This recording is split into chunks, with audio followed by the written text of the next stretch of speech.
Hey y'all, it's Dr. Know-It-All. So I have another couple of videos I'm working on for the next couple of days, but there's a little bit of breaking news. I actually happened to be up in the middle of the night and went to sleep like literally probably as Elon Musk was tweeting this out.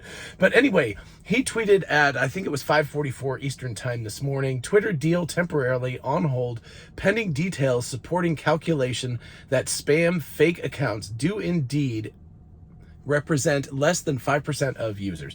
So basically the idea is it actually less than 5%? I assume that Twitter has told him it's less than 5% and he is asking whether that is true.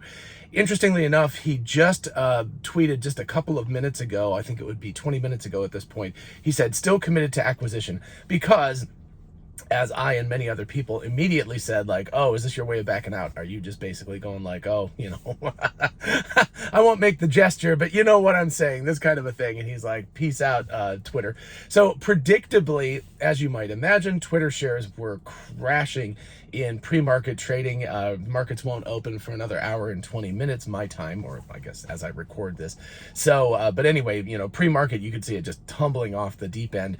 Interestingly enough, on the opposite end of things, it's been an absolute bloodbath the last couple of weeks in terms of markets, that Tesla shares have actually gone significantly up in pre-market trading. So it's a very interesting thing. Again, my investment strategy is buy and set a date. And my date in my mind is 2030 before I even think about selling shares of Tesla. So it doesn't matter to me what it does. It's all paper money. I think, again, the best way to think about this is that you've basically put the money in a safe and there's a time lock on it. So it's kind of silly to think like, oh no, I just lost all this money. It is very tempting, right? You look at your portfolio, you go there, and one day you've got X number of dollars in the account, and the next day it's down 10% or something, and you're like, but that money doesn't really exist at this point. It's just sort of out there. So I think the best thing, I had a financial guy that I talked to a couple of years ago, and he asked what my investment strategy was, and I said, I think it's just amnesia. It's a little harder to do these days because it just seems like it's always in the news, but basically what I do is I buy stuff, I buy shares of things, and then I just literally forget that I have them. And then I'll go and check my account, years later and go like, oh, right, I bought that. That's pretty cool. So it's actually gone up. So I think amnesia is a really good strategy for doing that. Again, not financial advice, right? I'm not a financial advisor and I kind of suck at this whole thing, but I've had some very positive things. And I've also had ones that have become worthless, but anyway, more to the point, I've got literally 2 shares of Twitter. So it's like I just had an extra $100 when this whole thing went down, like it was sitting in my account, and I was like, well, what the heck, might as well buy 2 shares and just ride this ride and see what happens. So anyway, I've lost, percentage wise, I lost a ton of money overnight, but it's in actual dollars, it was just a teeny weeny amount. But anyway, it's interesting that he said, temporarily on hold, pending details supporting calculation that spam fake accounts do indeed represent less than 5% of users. So I imagine what's going on is that the board members of Twitter or somebody at Twitter is saying like, look, we should be valued at more money, or that we should still be valued at 54.20. And Elon is saying, got to do some due diligence on this whole thing and see whether this is actually true or not. I don't know whether it could actually potentially, like if they discovered it was significantly off, like if it's 5.1%, then, nobody's going to argue about that because that's within error bars or something. But if it turns out that Twitter is significantly off, like let's say it's 10 or 11% are fake accounts. And if you don't know, there's a lot of bots out there. The accusation, of course, is that I and many other people who support Tesla are actually bots. So to the bot army, it's good to see you guys. I must be a really good deep fake. But anyway, the idea is that there are these bot armies that go out and they spread misinformation, they pump up stock, they pump down stock, they do things politically, they motivate things, stock market wise, they motivate things, they are always telling you to buy crypto. That I definitely see all the time.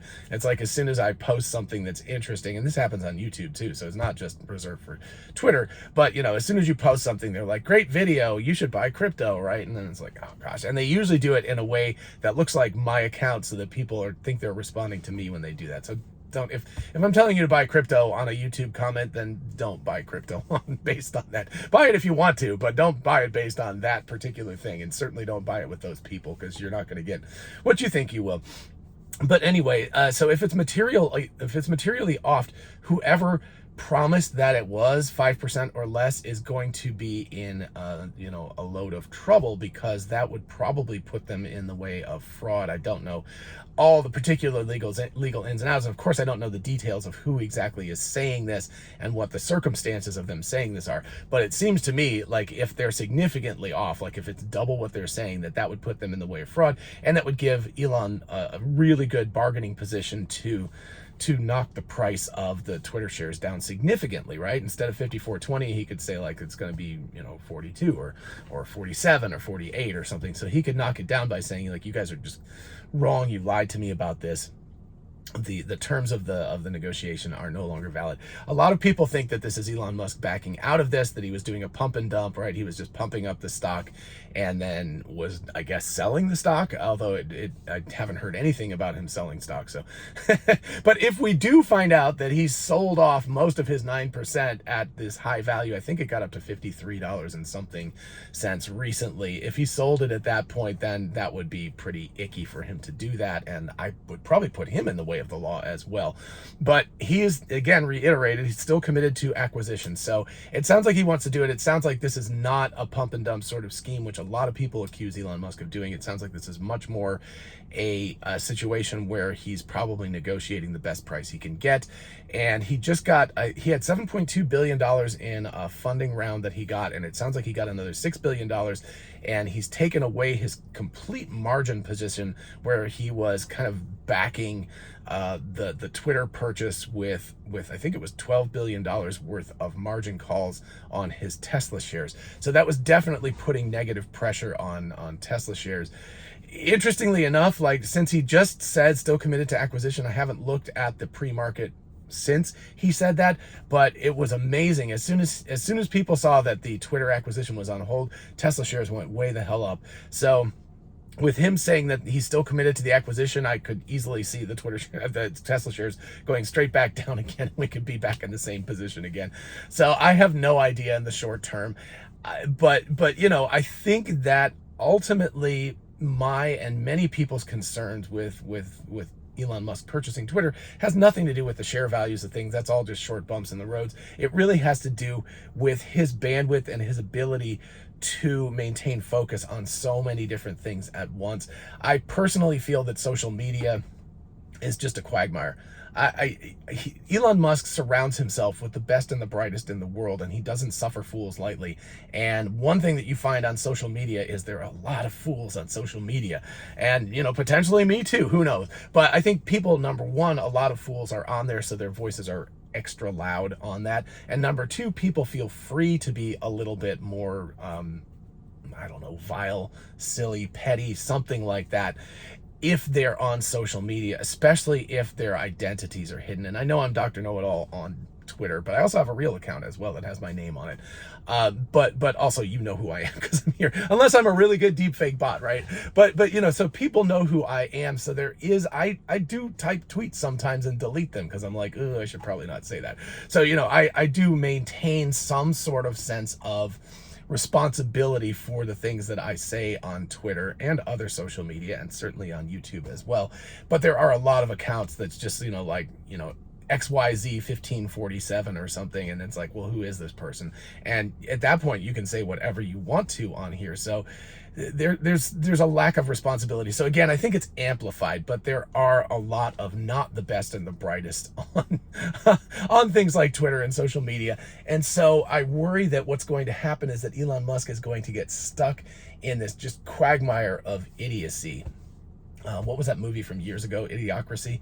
That it's that kind of idea of kind of the dumbest, the lowest common denominator dominates these types of environments, and trolls, of course, just people who are violently negative and everything. And all of that is not to the good for Elon Musk, because he might get frustrated and devote more mental effort to trying to fix this problem, which I mean, I'll be willing to see. Like I said, I bought a couple of shares of Twitter just to see what the hell would happen.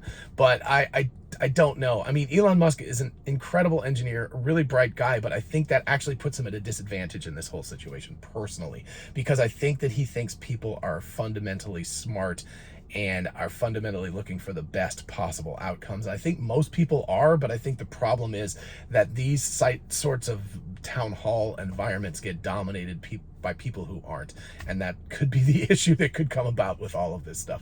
Anyway, so interesting breaking news about all of this. We will have to see what happens. I expect, given that Elon said still committed to the acquisition, that he's just negotiating a price, so we'll see if maybe the price comes down to like $50 or whatever. So we'll see what ends up happening specifically on that. But the bigger issue, aside from short-term stock market of Tesla and Twitter, which seem to be on a seesaw where one goes down, the other one goes up, is that long-term, this could be very distracting for Elon Musk, and he's got a lot of other things on his plate. So I hope he can handle it. If anybody can do it, it'll be him. But I just worry that maybe nobody can do it. It may be an impossible task, but again, don't bet against Elon, right? That's what everybody always says. So we'll see. Anyway, in the meantime, I'm going to go back to working on my regular videos, but I thought it was worth at least bringing this up and seeing what people had to think about this. So let me know in the comments what you think about this acquisition being put on hold. And in the meantime, I will see you all in the next video. Have a lovely Friday. Bye-bye.